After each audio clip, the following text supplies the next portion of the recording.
Hey, man. What's up? Happy to be here, by the way. I don't believe you. Okay.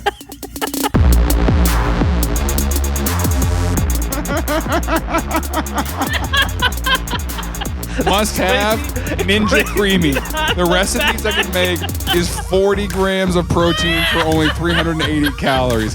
But you know what has a really bad protein to calorie ratio? Crack cocaine. Things I learned last night.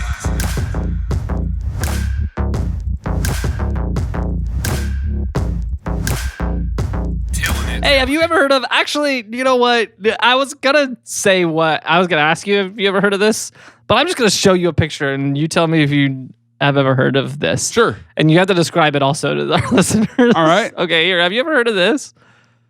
Okay, so for the audio listener, it's a... what is it? A 96 convertible sports car, and it's painted like a police car. I can't tell which town of police it is, but it says to resist drugs and violence, and then the word dare, D-A-R-E, dude. How do you say it, Tim? Dare. Dare. Yeah. Are we talking about the Dare program? Yeah, we're talking about Dare. Okay, so did Dare... Are we going to find out in this episode, did Dare make things worse? Yeah, we're going to find out in this episode. Okay. But also, was Dare an excuse for police departments to buy cool cars and wrap them in this so that they could have a giant person... Not a giant person. A normal person dressed as a giant lion... sitting in the back. Was that the whole premise? What's in the back? The idea. There you go. Yeah. The mascot is a lion. Yeah. 4 fingers because AI did it. And then what did you say? what's in the back seat? Those are sideways seats. Oh, okay. Those are sideways face seats. Each other. Sorry for me being stupid. Those are obviously sideways seats. Why would I not know that? Is this a Mercedes? I can't tell. This is like a Pontiac Trans Am. That's what I'm wondering. Is this like is not like this is the kind of car that you make a convertible and everyone sees and they're like, you made that a convertible? No, I'm pretty sure that comes as a convertible. Yeah, that's what I'm saying. And I feel like you see it and you're like, why is that car a convertible? Oh, like Pontiac made it a convertible. Yeah, that's what I'm saying. Got it. Yeah, it comes that way, but everyone's like, should that be a convertible? But this is the Dare vehicle. Yeah, this is a Dare police car. Cool rims. I will say that for sure. Sure. Right off the front. We got to spend a lot of time on the rims. That's for sure. We don't have a lot of other content to get to, I guess. He always gets mad at me 40 minutes later. Clock it right now.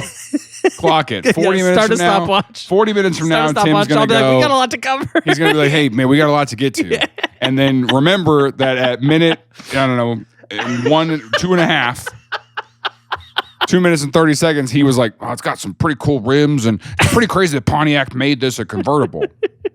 Just remember that. Because I think about it every day. He told me, I was even like, hey, I got to sneak some bits into this. I'm gonna try to do some funny stuff. And he said, save it for the second episode we record today because this one's got a lot of content. No, I did not say save all your bits. You can do some bits in this one. Oh, you know what he said? He said the next one doesn't have a lot of content. So just so you know, next week's episode probably sucks. Check it out on Patreon right now. All right. I didn't say don't do any bits though. I want you to do some bits in this episode. I want all your bits in this episode. But I want some of your bits saved for the next episode. Nothing's funny about drugs. Cigarettes are cool though. We love those. If you're gonna do drugs, next time you want to do drugs, doing bits, just cigarettes. I want you to do stories. Okay. Jaron's energy today is weird. Jaron's been doing. Tell him about your little thank you bit that you started before this. My thank you bit, manners. Whenever I hand you something, I do expect you to go thanks. Is that what you're talking about? Basic. That is exactly what happened. Basic human interaction. Oh God, it's such a good bit, dude. It's so funny that you expect me to thank you for stuff. Dude, Jaron's been doing this funny bit where he sees me in public and he waves. Oh, it's hilarious. What a loser. What a moron. Put your arm down. Put that arm down, you psychopath. All right. So now it's minute 4 15, and like in 38 minutes, Tim's gonna be like, "Wow, man, we wasted a lot of time." we gotta freaking go. Just remember that Tim was like, "Waving's bad, huh?" I didn't say that. He goes, "Put your hand down unless it's lifting a cigarette to your mouth." That's what Tim said. Put that on a DARE program sign, huh? Okay, So tell me about the DARE program. Yeah, We grew up in the 90s. Did they have it at your Lutheran school? They did not have it at my Lutheran school, but when I was in grade school, we had it. If you don't know what the DARE program is, the DARE maybe program preface it. is when a police officer from your town. It's not just a brand. I feel like teenagers right now, it's a brand. They wear DARE shirts like. Oh, do they really? Like it's a brand.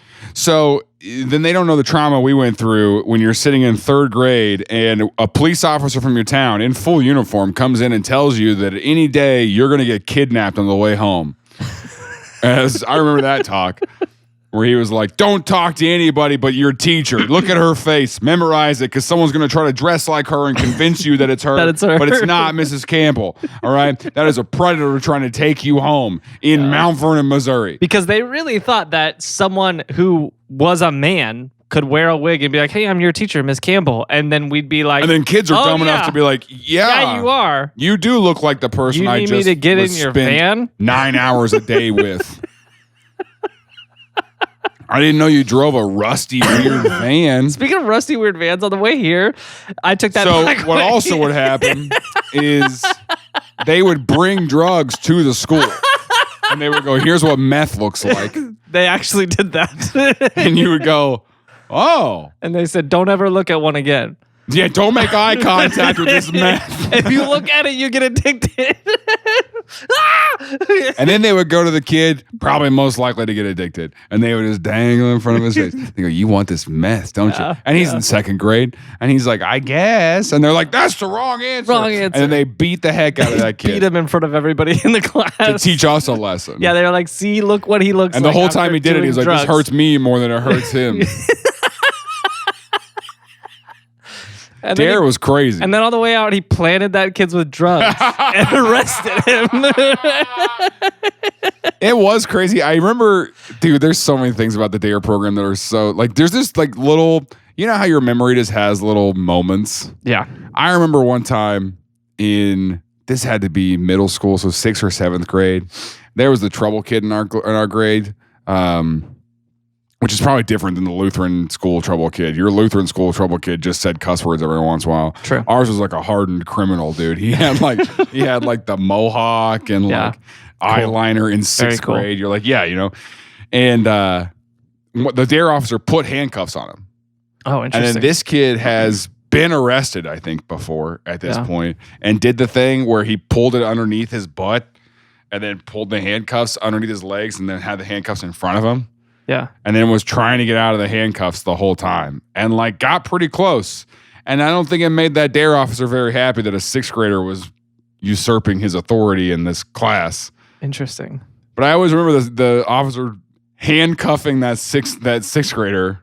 Interesting. And it wasn't like he was doing it to be like, shut up, don't talk while I'm talking. He picked a random kid to display the handcuffs on. And it just happened to be the kid who... Yeah, it's probably this kid. This kid's probably He profiled that kid. He actually probably has arrested that kid. He's like, I think that's what I'm saying. Yeah. You know? Interesting. Okay. The whole thing was a ploy to get that kid. They started the DARE program as a sting operation to get, I think his name was Harley. Interesting. Well, anyways, on June 5th, 1968, Robert F. Kennedy was shot at the Ambassador Hotel in Los Angeles, California. And this is how the story needs to begin. I don't think there's anything funny about an assassination. Why are you laughing? Anyways, so shut up right now. Shut up right now. So why don't you dare to take it seriously, huh? Okay, I'll take that there. So on June 5th, 1968, Robert F. Kennedy was shot at the Ambassador Hotel in Los Angeles, California by John Wilkes Booth. You nailed it. No, by a guy named Sirhan Sirhan. Crazy. I actually don't think I knew that. Here's the deal. There's a big conspiracy about it. Maybe there was a second shooter. We don't know. I know who did it.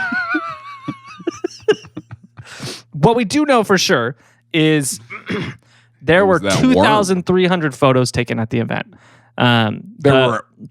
Wait, are we not talking about the DARE program? We are. Why are you setting up an RFK conspiracy? Well, we do know because there were 2,683 photos.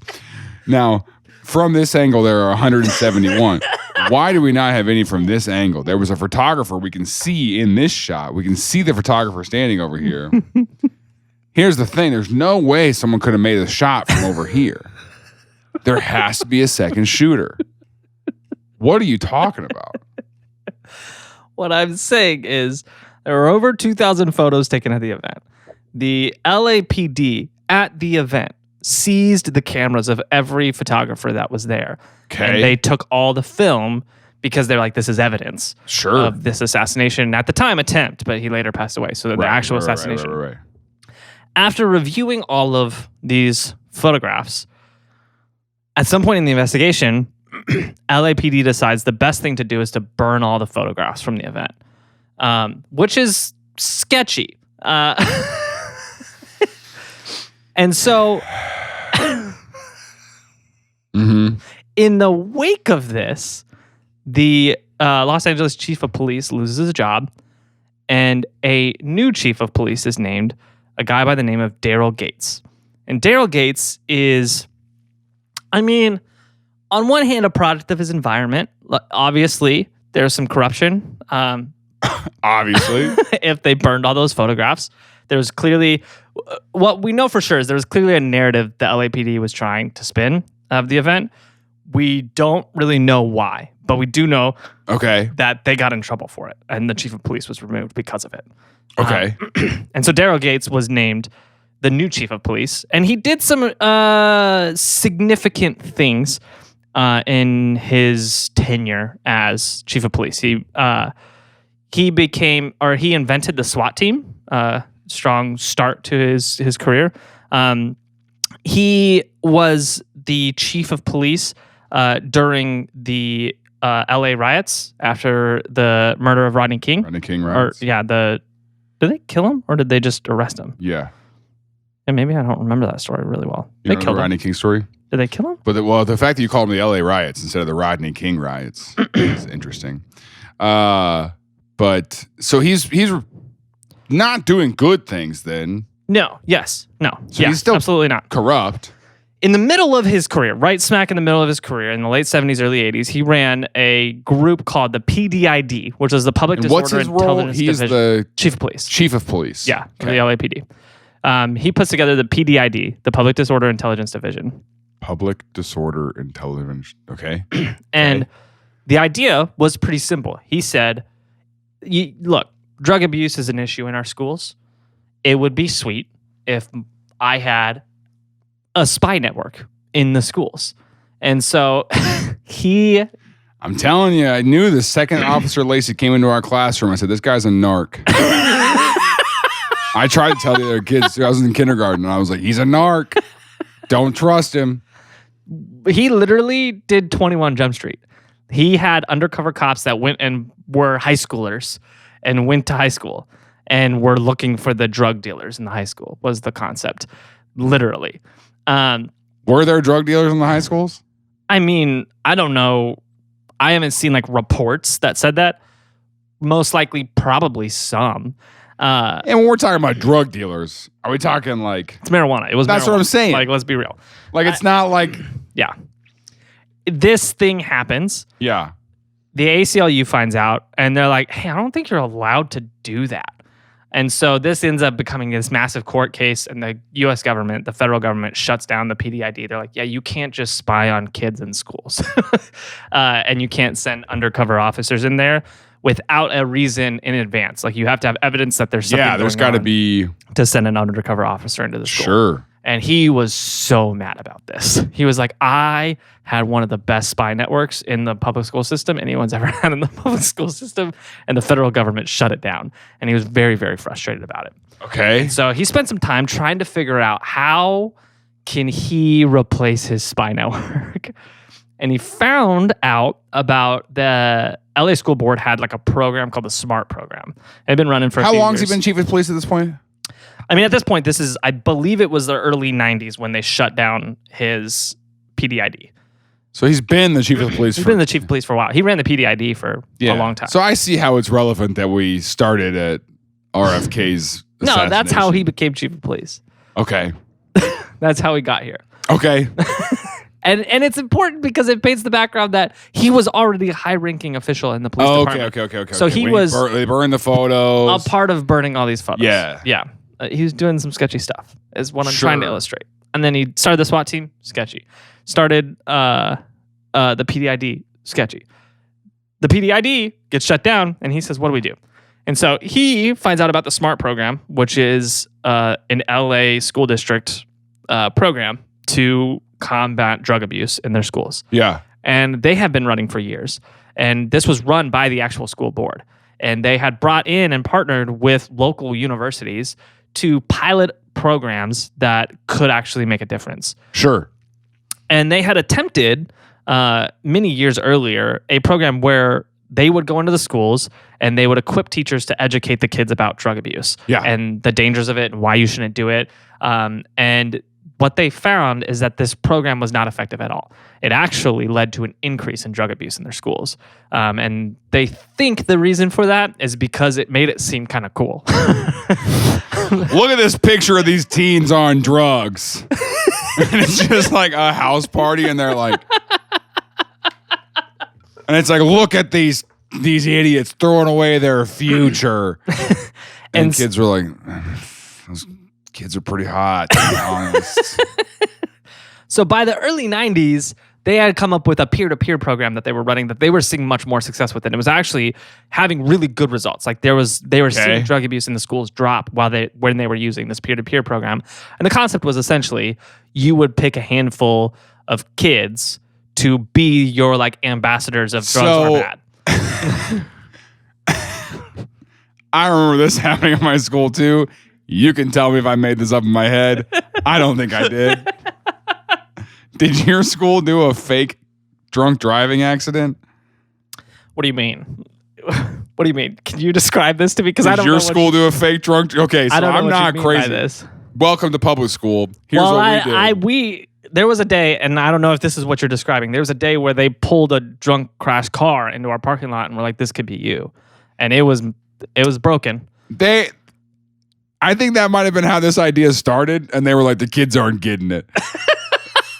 We need to act it out."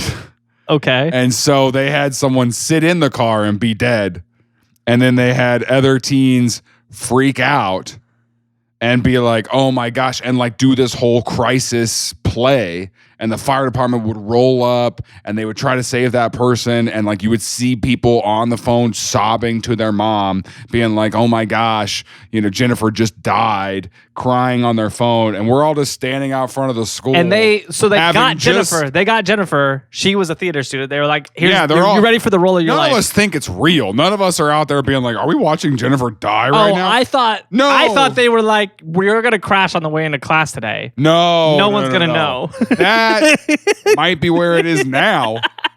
That's what I'm saying, is that when we got in, it just seemed like, anyway, we were all out front of the school and we just had to stand there and watch their little play. So it was more like there was the ding. Will the student body please report to the parking lot? Well, it was like, and then Jennifer was our bell was like, boop, boop. And then they should go, all students, please report to the front of the school. And we would go out there. All Jennifer's students, please dead in the report car. Everyone's kind of like, what's Jennifer doing in the car? What's Jennifer pretending to be dead in the car? And then the principal would come out and go, okay, guys, we have a presentation from the local police department. Before we do, please turn around to the flag. And we're all going to say the Pledge of Allegiance together. So the whole school's out there going, and then like some kids Jennifer's in the car. And we're all like, I pledge with all allegiance. this makeup dead. And she's got her hand on her heart. I pledge allegiance. And then we're standing there, cars behind us at this point. We're like, I pledge allegiance to the flag of America and to the republic for which it stands. Indivisible with liberty and justice for all. And then the guy who was supposed to set the car on fire accidentally did it a little too early. in the middle of the pledge, it just catches And they fire. forgot there was a case of fireworks in the trunk. It really went off the It rails was pretty really quick. crazy. No, I mean, like, but your school did, like, there was a presentation. Yeah, it was a whole thing. It was a whole, I forget, they call it something. They but call it it's the like- Jennifer's dead in the parking lot presentation. The Jennifer's dead in the park. Hey guys, it's time for. Well, this week we've got. This is the staff meeting. This is explaining it to the teachers what the week's going to be like. All right, so like, all right, Monday. Hey everybody, it's homecoming week. Hey guys, Mondays. Just making sure you guys know that. We're going to do an all-staff lunch. We're catering. We're really grateful for you. It is homecoming's on Friday. Tuesday is We still pajama need day. 2 other chaperones for that. Yep. If you could volunteer. We also need $200 stipend. volunteers. Next month is we're doing a bake sale among the staff. Thursday is the Jennifer's Dead in the Parking Lot day. Does anybody have any questions on how that's going to run? No, it is the same as last year. Different Same as Jennifer. last Good year, question. Yeah, good question. Yeah, Jennifer actually, did graduate. and this is unfortunate.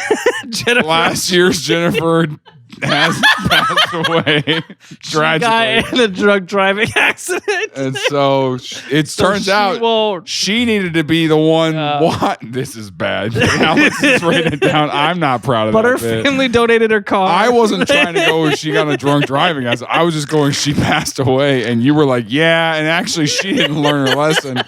I wasn't going that route. But we can leave it in. We can leave in because we have remorse. You know what I'm saying? Like, as long as we feel bad about as the long joke. as we feel bad about the joke, it can stay. But was that part of the DARE program, Alex, or was that just?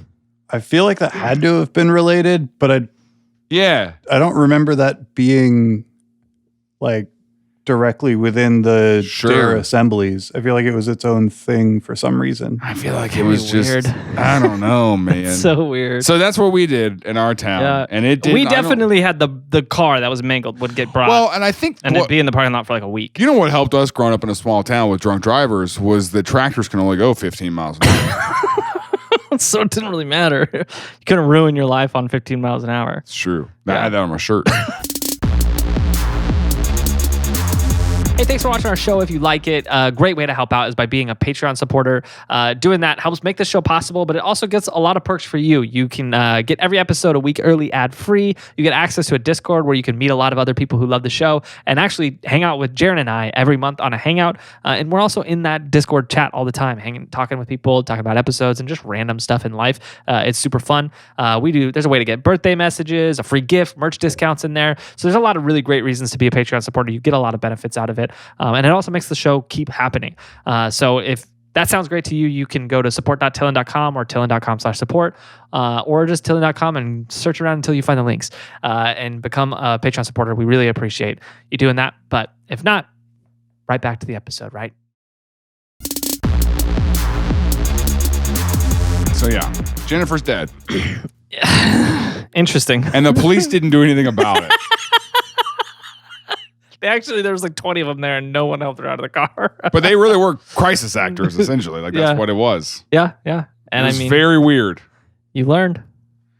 It's like that viral video right now of the school shooting. Have you seen that, Alex? Oh, God. Where the police are teaching about a school shooting, and they're like, it could happen at any moment, and a cop comes around the corner and just fires a gun. straight up in the and air. all the teachers are like, one guy tackles him, like, it's so alarming. I think like the response from all those teachers, it's one of those things you can't tell if it's a sketch or not because they responded quick, the correct so way. they either knew it was going to happen, or it's a sketch, right, or the teacher did a really good job teaching them what to do. 10 minutes before, or this was the end of their day. Yeah, and they knew how to respond. That's crazy. Interesting. So the SMART program switched to the peer-to-peer program. Which the peer-to-peer program is just high schoolers teaching. Because that also happened at our school. Was the high schoolers came down and taught us middle schoolers, like, hey, it's not cool to party. Yeah. Did your town, and I know we're doing tangents, I just want to know if our town was crazy. Did this happen to your school too? No. Okay. We had high schoolers in our town who would go to gas stations and try to buy cigarettes. Oh, yeah. And then and my cousin actually TILLN got a ticket for this. Mm-hmm. was because she sold cigarettes and was just in a rush. It was a busy morning. Yeah, I think they do that everywhere. Kid looked old enough and sold him cigarettes, but he was 19 and not 21. So she got it, and literally the police come in right there, like they freaking Chris Hansen them. They come in and they go, "Why did you sell cigarettes to that kid?" And it's like, I don't know, cigarettes are cool. Oh, because he's got a beard and a mullet and he sounds like this. So, I mean, I'm not the first to do it. Because you gave him a state-issued fake ID. How am I supposed to be able to tell that was fake? Also, dude, it's cool. Also, cigarettes are cool. Shut up. You freaking narc. But, like, that's... At our high school, they had high schoolers who volunteered for it, and I never did because I didn't want to get beat up. Yeah, I mean, essentially, it was a volunteer program, and those kids would go through like the education, and then they would be a representative. What sucks though is they told everybody. They were so annoying too. They're like, "Oh, I'm an undercover person." Oh, well, you blew it. It wasn't undercover though. It was literally it was evangelism. Like it was like, we're gonna teach a couple of these kids. They're gonna teach all their friends. And they're going to teach their friends, and then the whole school's going to. That's what the peer-to-peer thing kind of was. The idea, and it actually worked because it's like influencers. Like you pick the kids who have the most influence in the school, and you get them to teach the rest of the school that, hey, we don't think this is cool here, and then everyone's like, hey guys, to fit in. Today we're talking about my must-haves and my must-nots. Must-have? My must-have is this Labubu, or what's it called? Labubu. Labubu. Must-have because everyone's got it. I don't actually like it that much, but everyone else has one, so I had to buy one. I had to get Must-not, this bag of methamphetamine. Must-have Ninja Creamy. The recipes I can make is 40 grams of protein for only 380 calories. But you know what has a really bad protein to calorie ratio? Crack cocaine.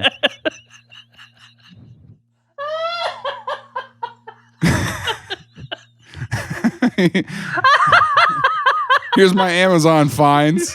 5 must-haves, and also don't do dope. Don't do dope. Don't do dope would have been a way better. You know what is dope? Not dope. It's a little cup with a handle on it that I can put my pint of ice cream in so that my hand doesn't get cold. Is it useless? Of course. Of course. But do I get a high commission on the TikTok shop? You know it. You know it. You know what I don't get a high commission on? Heroin. Fentanyl. Don't do drugs. Follow for more. And then you got the other guy who's like, follow for my meth recipes.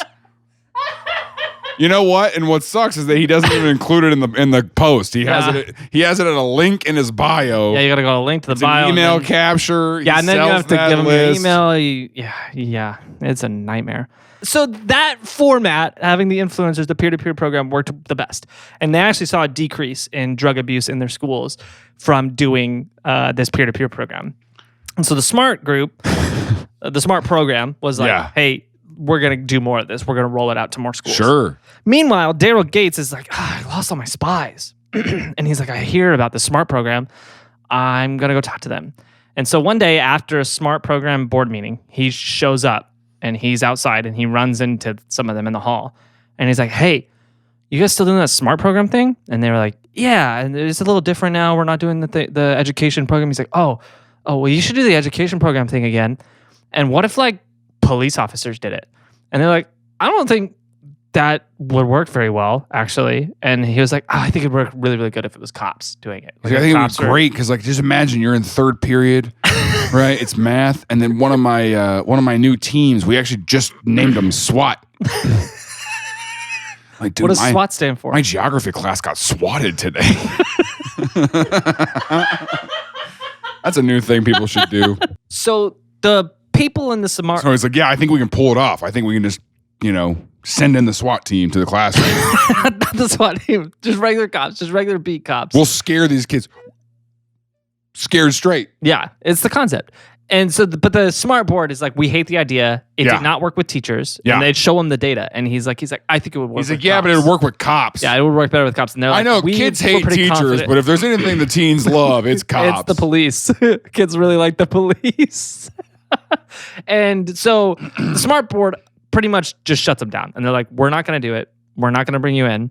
and we're going to continue doing the program that is actually working. Okay. And so he leaves dejected, and he says, I'll start my own program. Where's the next place I could go? So he sits in his car, and he opens up Google Maps, and he says, take me to a place that will let me bring cops to school. And the Rotary Club comes up, and he's like, perfect. So he drives to the Rotary Club and basically tells them his idea, and they loved it. And so the Rotary Club is like a lot of business owners and things. They don't live there. They're a part of the club. Yeah. Yeah, you're not part of it. So he tells them his idea. Sorry, he doesn't know our ways. So he goes to the Rotary Club, and a bunch of business owners are like, oh yeah, we love this idea. And so they said, yeah, we'll help fund this. And so he gets a group of officers. What funding is? Okay. Yeah, I don't know what funding there is in the beginning. I mean, they had to get the graphic design for that lion. True. And the cool Dare. He names it after himself, Dare. Daryl, Dare. And that's not why he did it. Here's the thing. In interviews with people who worked closely with him at LAPD, they said he's one of the biggest narcissists they've ever met in his life. I'm fairly confident. There's no way that Dare and Daryl are that close together, and that wasn't part of his motivation for coming up with that name. And he named it Daryl the Lion. Is it? Isn't it not? I don't know, actually. I don't remember what the lion's name. What's the hound? You know what I'm talking about? The investigative hound? Is that part of Dare? I don't think that's part of Dare. Is that just a cartoon? Oh, it's Darren. Darren. Yeah. Which I actually don't. Now that I think about it, in 8th grade, I don't think I graduated the Dare program. I think you had to write like a paper at the end, and I literally was like, "What are you gonna do? Arrest me?" Wait, hold on. Yeah, the dog is part of it, isn't it? I don't think it's part of it. Hold your horses, though. Hold on. Are there horses? Hold on. Okay, let me show you this. All right. So, obviously, I already showed you the lion. Right. But yeah, the dog is part of it. I feel like the dog is not. It's an investigative dog. I know it is. I think the dog was part of something else. I feel like this was like a collab. They were like, let's bring the dog in there. A collab? McGruff the crime dog. Yeah, how would I know McGruff from something else, Tim? I feel like, yeah, Tim, it's a cartoon character. Play it through. It's a cartoon character. From what? From the Dare program. No, it's from an ad. It was the National Crime Prevention Council did this. And there was an ad that take a bite out of crime. What year did that launch? 1980. So it was around before. Oh, okay. Yeah, so this is just like they're like, hey, it's a cool thing. We got our lion that. It'd be like if they were like, hey, you're lighting up, and then we have Smokey the Bear here as well. Different cartoon. Yeah. Okay. Sure. Kinda. McGruff the time dog. The crime dog. Crime dog. He knows. Yeah. Yeah. So, yeah, they had to put together these. They obviously had to buy all the drugs to bring to the schools. So. Had to finance that. No, they didn't. Yeah, I don't know what the funding was. I'm going to be honest. I don't know what the funding was in this earlier era. But they put together a board of directors, a bunch of business owners, and then a handful of cops, the chief of police, obviously, Daryl. And they found a school that was like, yeah, you can try it. And so they went into schools, and we've already described it. They would do assemblies, and they would tell kids how drugs kill you, and you shouldn't touch them. And it was a scared straight program for drugs. I've got a couple pictures of these things happening in schools. Here's one that was highly televised with also the actor from This Is Us as the cop in this one. You're joking. But go back. What? Do you not see who else is in the photo that you just showed? Oh. Are you dumb? Maybe that's why it's being filmed. That's probably why there's all that press there, is because Nancy Reagan is also in this photo. Yeah, that's pretty fair. And he's like, it's the actor from This Is Us. Moron. It's the first lady. Yeah, the Reagans loved this idea. Yeah, dude, I bet. Here's another one a little bit further down the timeline. He's wearing a bulletproof vest that says military police in a classroom full of children. You know what I'm talking about? Yeah. You know what I'm talking about. They have the dare lion, the stuffed lion up on the. That was in our classroom. Yeah, nothing tells kids not to do this more than just armed people coming in their classroom. So they did this. Here's what happened in our town too, is that they would send the officer to our school, right? And my sophomore year of high school is when we started having a dedicated police officer in the school all the time. Yeah. We didn't have that all through my childhood. Yeah. But what my small town didn't account for is that there are 8 police officers. And so there's a thin to choose from. Yeah. And all 8 of these guys you have posted on a public YouTube channel of them getting tased. And you guys didn't understand. We understood because we're young and we know how to use computers, how to download those videos, how to remix them, how to put songs behind them. Someone made of the Dare officer. Then the whole thing in my school, it got passed around when I was a sophomore in high school, was we didn't like the cop that was hanging out at the school every day. And he got tased. And when he got tased, he sounded like a moose that was dying. You know what I'm talking about? He was like, ah! Yeah. And so someone had taken it and done like a,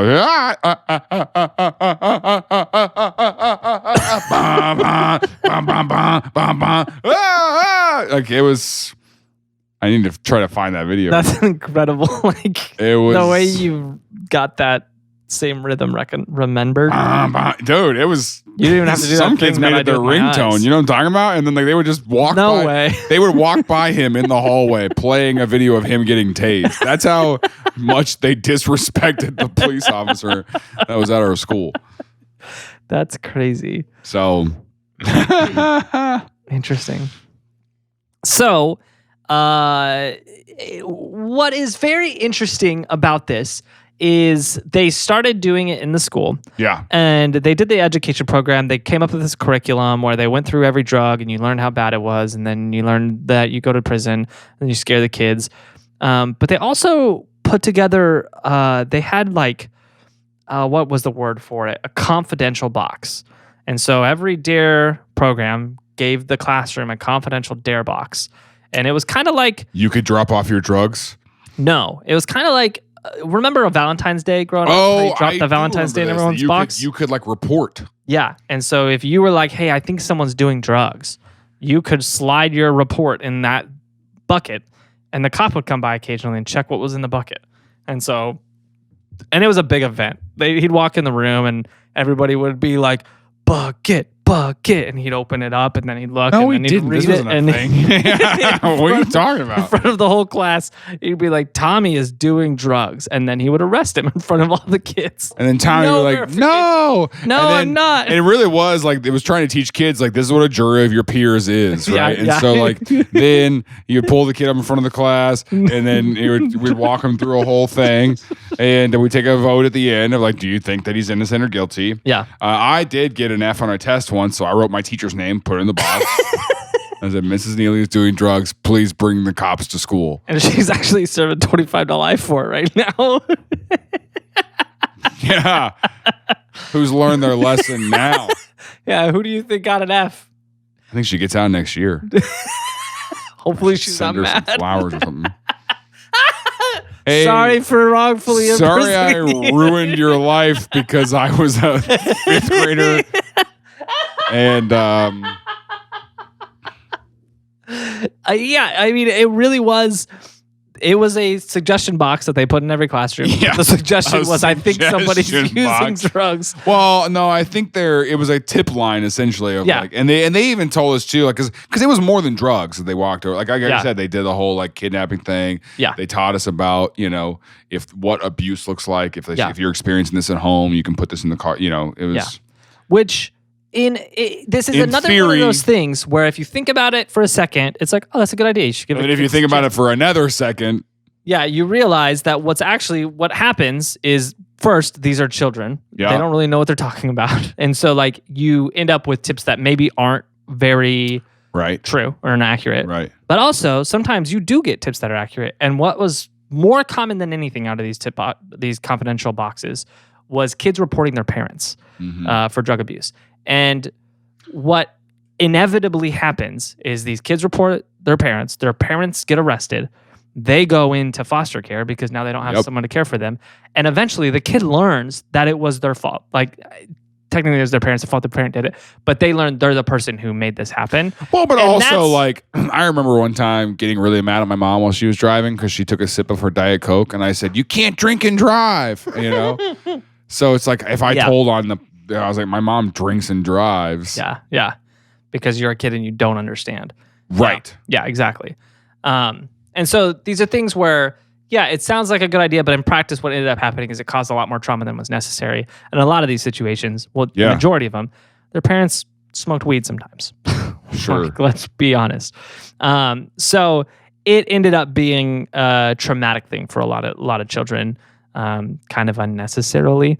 And it started to get a lot of blowback. A lot of parents started comparing it to the late Weimar Republic because of that, encouraging children. I was going to say the 1984, like that's, wow. Yeah, so it was a weird program, but it spread like wildfire. And by 1990, it was in like 75% of school districts across America. Yeah. And could schools opt out of it? Yeah, here's what's really strange about DARE, and I still don't understand this. DARE was started as a nonprofit organization. Okay. But eventually it went public on the stock exchange. And I don't understand how that happened or what or why. DARE was public on the stock exchange? Yes. How? It wasn't making... What? I don't understand. I do know that there are for-profit businesses that sell these... experiences to schools where they come in and they sell like $20,000 a year. They come in and they'll do this thing for your school, and it's like the big event. And we'll kill a kid in the front yard. Yeah, and these are legitimate businesses that do this. DARE obviously had crushed the merchandise game, and so they had a lot of great merch. After every assembly, they set up a merch table, and you could buy the T-shirts and stuff. But they didn't actually sell them. I think they just gave them away. But you could buy them at they sold them at my Walmart. So I don't know. But they did go public on the stock exchange, which is very strange. Started as a nonprofit. But their business model was very interesting because they had their board of directors at the top. Okay. And it was Daryl Gates and then a handful of LAPD police officers. And then very influential businessmen, billionaires were at the top of this list. Handful of people on the Epstein list. And they then would, I guess, sell franchises out to local municipalities. And they'd be like, hey, you're a cop. So the police department would have to license the name to use that. It wasn't even the department. It was police officers. Off-duty police officers could get a side gig as a DARE officer. And so they could then get the DARE car and like all the DARE merch, and they buy all the boxes of the DARE stuff and the stuffed animals, and then they could go do it in their school. And then they could recruit other police officers in their area and in the school district to grow. Okay. And then those police officers could recruit other police officers to do it.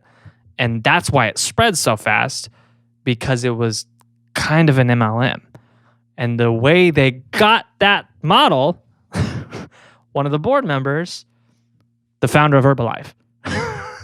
Got it. Okay. And he's like, I know how to make this. He's like, hey, I know how to make this work. You get one cop to get another cop to get another cop. I mean, within 7 cops, we got the whole police force and every cop that exists. I think all the cops. Seven rounds. It's 6 degrees of separation. But when that cop gets another cop to do it, then that cop gets part of their commission. Did it work like a pyramid scheme? Yeah. The more people you recruited, the more kickbacks you got as the police officer. So you were incentivized to recruit more police DARE officers. was a police officer pyramid scheme the whole time? Yeah.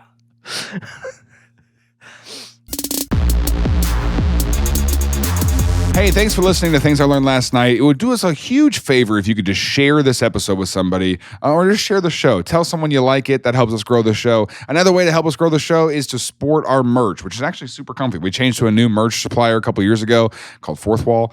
You can buy our stuff at shop.tilln.com. None of this is a pressure, by the way, but it just really does help us grow the show, and it helps get the word out. And people ask me about my hoodie in the airport all the time. So they're really comfy. Would love for you to support the show.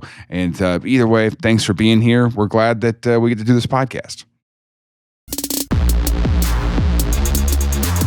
Yeah.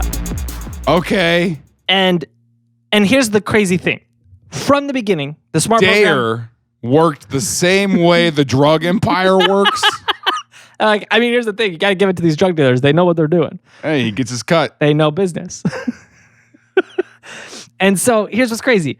The smart program told Daryl Gates, when he wanted to do this, they said, hey, we know that doesn't work. We've done the research. That doesn't work. We have another program we're rolling out that works better. You guys better. didn't try. And he's like, you don't know what you're talking about. And then in 1992, Indiana University did a study. And from that study, they basically concluded that the DARE program subsequently had significantly higher rates of hallucinogenic drug use than those not exposed to the program. And then... I want you to know that's a quote. It was a longer quote than I expected. And so I got stuck doing it because I was like, this quote's still going. And then...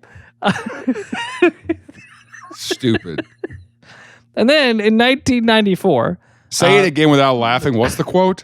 The DARE program subsequently had significantly higher rates of hallucinogenic drug use than those not exposed to the DARE program. So kids who went through DARE used more hallucinogenic drugs than kids who did not do DARE. That's all I need. What Indiana University. I got to make some clips out of this. I can't have Tim looking like... Why is that guy doing the thing with his fingers while he talks? The people on Facebook Reels are going to be real mad. And then in 1994... sorry. If you're an audio listener and you couldn't hear, he was doing the finger quotes, but then he got stuck and he did it like 100 times. So then it just looked like he had little claws. Finger quotes thing. He meant to just go, yeah, more. Just, but he got stuck doing it a lot. So then in 1994, the Research Triangle Institute did a study, and they found essentially the same thing. They said that that the program, the kids who were in the program did more drugs than the kids who were not in the program. What was interesting is the DARE... They knew that back in 94. In 94, yeah. I was still doing DARE in like 2003, though. Yes. And so in 94, the DARE program spent $41,000 trying to prevent that study from RTI getting out. And so they were basically paying off other news organizations and being like, hey, don't run that story. They spent $41,000 getting them to not run that story. Then in 1995, the California Department of Education did a study, and they found the same stat. And they said that what they found that while only 10% of elementary students responded, they found that while only 10% of elementary students responded to drug education negatively or indefinitely, the figure grew to 33% of middle school students and topped 90% at the high school level. Basically, the majority of kids said that the messaging did not change their opinion of drugs at all. And then in 1998, the National Institute of Justice said the same thing. In 1999, a research institute called LINAMS found the same thing. In 2001, the Office of the Surgeon General found the same thing. In 2007, the Perspectives of Psychological Science found the same thing. In 2009, the Texas A&M. What? And then the U.S. Department of Education did a study, found the same thing. And then the U.S. Substance Abuse and Mental Health Services Administration found the same thing. And DARE, every time, paid to silence these articles. And in the early 2000s, DARE started a program where the cops would tell the kids about all these people who were DARE bashers. And they said, these people are bashing DARE. And they got the kids to write a letter to the DARE bashers. And they would say, Dear DARE bashers. And basically manipulate the kids to be like, you want us to use drugs? That's what I was supposed to write in 8th grade. I didn't write that. Did you write that? I don't remember this part. That is what I was supposed to. It wasn't like Dare Bashers. It was I was writing a letter to drugs. I think it was supposed to be Dear Drugs. I think I was supposed to write a Dear John letter to cocaine. Dear Drugs, I know how bad you want me, but you can't have me. I belong to God. This was 2008. Yeah. If I get sucked into drugs, that will take too much attention away from my school, my sports, and my pursuit of Osama bin Laden. Leave me alone. Signed. I didn't write it. I remember I actually got in trouble. They had a Dare graduation ceremony that I wasn't allowed to be part of. Because you didn't. They literally sent me on a little raft and they were like, "Go do drugs." they were like, "You can't. You didn't graduate Dare." Mm-hmm. And then you were on the Dare non-graduate list for the rest of your life. And then the cops, they watched you more in public because you didn't graduate. That might be true. Yeah, I'm pretty sure it was true. Because what became very clear. So they would have them write letters to Dare Bashers, circuiting the part of the brain that is like the us versus them, like triggering that tribal mentality in your brain as a young child. Yeah, that's crazy, actually. And so it's in the way that they campaign against it is crazy. I want to read you two quotes. I was actually in an official Dare Bashers group. Yeah. You know what? I think we're Dare Bashers. We're Dare bashing. And if you're a punk little fifth grader watching this, write me a letter. Write me a letter. Call me a Dare basher. And I'll take you one further. Come say it to my face, you little twerp. How about that? Okay, so that's truly wild. That's crazy. So I wanted to read these quotes to you. Yeah. There's a couple people within Dare that responded to all this negative criticism because it was constant. So in 2001, one of that's crazy. Oh no, this was 1999, and this was the spokesman for Dare New York, a guy by the name of Ronald Brogan. He responded to the criticism, and he said, "If you take German for 17 weeks, you're not gonna speak German. Dare officials know that the solution to the problem is not less Dare, but more of it." And he said that he urges Dare to be longer and have more access to the They schools. should do Dare every day. Yeah. And we should also put bars on the doors of the classrooms. And maybe we should be standing over them at lunch. Maybe we should just arrest them when they're born. Get ahead of it. That's kind of what I was building to. And maybe we should arrest the kids that we think are going to do it. How about that? And then in 98, so a year before that, another Dare spokesperson said, this is crazy. He said, "I don't have any statistics for you, but our strongest numbers are the numbers that don't show up."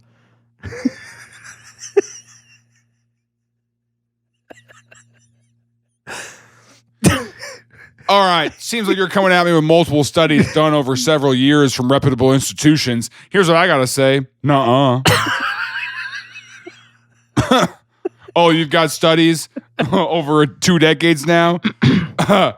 Nuh-uh. What do you think about that? What do you think about that? That's what it's like arguing with people now, dude. It really is. And I go like, well, here's some facts. And they just go, nuh-uh. Nuh-uh. And you go, oh, I didn't know that. I wish I knew that was an option this whole time. So that's crazy. It became pretty evident. Sure, I don't have any stats. The strongest stats I've got, I mean, you can't measure in numbers. I mean, every time I walk into a classroom and 28 kids run up to me smiling and they give me a big hug, that's when I know the Dare program's effective. Yeah.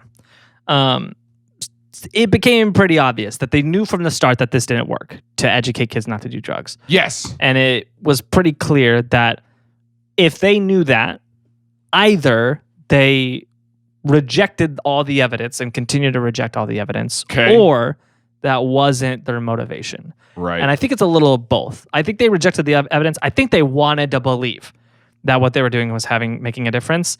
And I think there was a lot of them that were just kind of like dumb. And they thought, oh, it's because they're doing it wrong. And if the police do it, if we do it more. Sure. And actually, like our number, like we think, like we do it and we have like circumstantial evidence that shows that it's working. Like I think they genuinely believed it was working, even though all the studies proved them wrong. I think it's the same kind of brain that just fights against academia and lives with like this like circumstantial evidence of like this one situation I saw at work, and so it's got to work across the board. And I think that's what a lot of them did. But I think more than that, I think for Daryl Gates especially, this program was started and grown because of the shutdown of PDID. Because he said, I lost my internal spy program. And I wanted to have a connection to the school. I need cops in schools. Yeah. And so he built this program. And in fact, there's an author by the name of Max Felker-Cantor who wrote a book called Dare to Say No. And that's what he goes on through the whole book, where he outlines how this was Daryl's program to have 21 Jump Street perpetually because the federal government said, no, you can't. And okay, the evidence of it shows that this was a way that they built cases against kids. That's what I'm saying. Was it effective in keeping kids off drugs? No. Was it effective on getting kids to rat out their parents and close more cases? Yep. Was it effective in getting more arrests of people doing minor drug dealing in the schools? Yep. Yeah. Was it effective in getting police officers? And there's that. And that's like, that's like shining a specific kind of light on it for sure. We made fun of the police officer that was in our school, right? Yeah. But at the same time, I do think it is helpful and good that we had a police officer and a connection to our police department at our school that we knew. What is very strange, and I think it's true of a lot of organizations like this, when you look at the people at the bottom that are doing all of the work and all the effort, a lot of those people have the right motivations and they're doing things for the right reasons. I think most DARE officers in schools were not in schools looking because they were like, I want to arrest all these kids. They were trying to make a difference and trying to keep these kids off drugs. I don't think most of them understood that what they were doing was having the inverse effect of what they thought they were doing. I think they were being educated that what they were doing was actually making a big difference. But I also think there's a feeling of like, okay, well, at least we're doing something. Yeah. And I do think that especially, and even for, I feel like I got to be careful about how I say this. I think the mindset of these officers going in there is that, hey, some of these kids are going to learn and we're going to help keep them away from drugs. The kids who are not going to learn, we're going to get them sooner. And I think that I think that's a bad attitude to have, but I think that is an attitude that they had, and I think this group of people thought it was a good thing. And so a very strange situation. It ended up not until the late 2000s admitting that, hey, we learned that this program doesn't work. And they put it on their website and they were like, yeah, we've learned that the way we were doing this doesn't work. And now they have a different peer-to-peer type program that they run. It's significantly smaller, but it still does run these programs in certain schools throughout the country. Sick merch, very popular right now. Pretty trendy, actually. It's gone through some iterations. In the 90s is also very trendy. And I think the reason why in both eras it was very trendy, because in the 90s it was trendy because it was ironic. People were like, it's funny to wear Dare merch. And then now it's, again, kind of funny to wear Dare merch. I think a lot of kids also think it's a brand. But I feel weird about it. I feel like it wasn't this huge, like, sketchy mastermind organization, but I feel like a lot of the motivations underneath it were wrong and bad. Sure.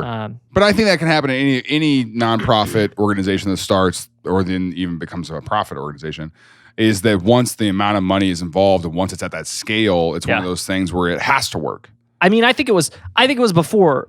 I think it was sketchy before, though. I think the foundation of this was not what it was broadcast to be, and I think that's sketchy. Yeah.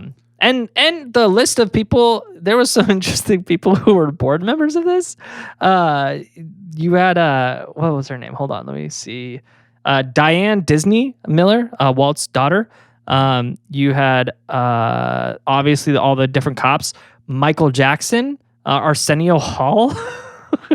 There's some interesting people that ended up being board members in this organization. A lot of millionaires. But again, a lot of billionaires. I think that's part of something of like, okay, there's a big problem. We've got a lot of people who are, like, and also like, you know, it was a little overblown in the media at the time of like how many people were on drugs, you know? Yeah. And so many social problems were getting blamed on drugs at the point where that wasn't the reason, right? Because why face poverty when you can just blame drugs for people being in poverty? Yeah. That kind of thing. Yeah. And this is, again, it may not be doing the right thing, but it's doing something. Yeah. And that makes people feel good. So maybe that's part of it. I don't know. Yeah. So, yeah. It seems like you want to get the last word, so go ahead and finish it up. Yeah, go ahead. No, you can get the No, last you've word. just done. You've done. it. Well, here's the thing. I want you to re-listen because you've done the landing 4 times now. I want to hear it again. You go, yeah. It seems like the people involved kind of sketchy, and I go, yeah, it could be this, and you go, yep. It seems like the founding of it was weird from the beginning. I go, okay, yeah, and you go, I don't know. It seems like it's like, all right, buddy. So in 7th grade, me and my friend, we started a restaurant called the Tamaiki Experience. The what? The Tamaiki Experience? This was a callback. Is this the first time in this podcast that I did a callback that you didn't remember? The what experience? Oh my God. Do you remember this? You're messing with me right now. This is a bit. You're bidding me on the bit that I bit.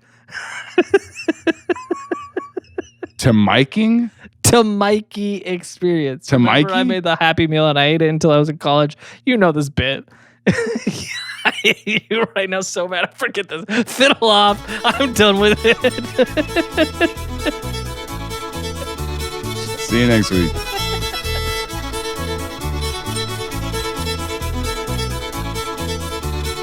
Hey, remember a couple years ago when the movie Cocaine Bear came out and there was like a whole based on a true story thing? Well, we did a video about that. So you can go watch that episode and you can watch next week's episode right now on Patreon. So thanks for being here for Things I Learned Last Night. We do a new episode every Tuesday. Please share this. Please share this. Please share this. And to all the TILLN bashers out there, let me tell you something. You think you're going to get us away from this show, but there's nothing you can do to claw my grimy, wet hands off of this podcast. Leave a comment to the TILLN bashers below. Dear TILLN bashers. TILLN bashers.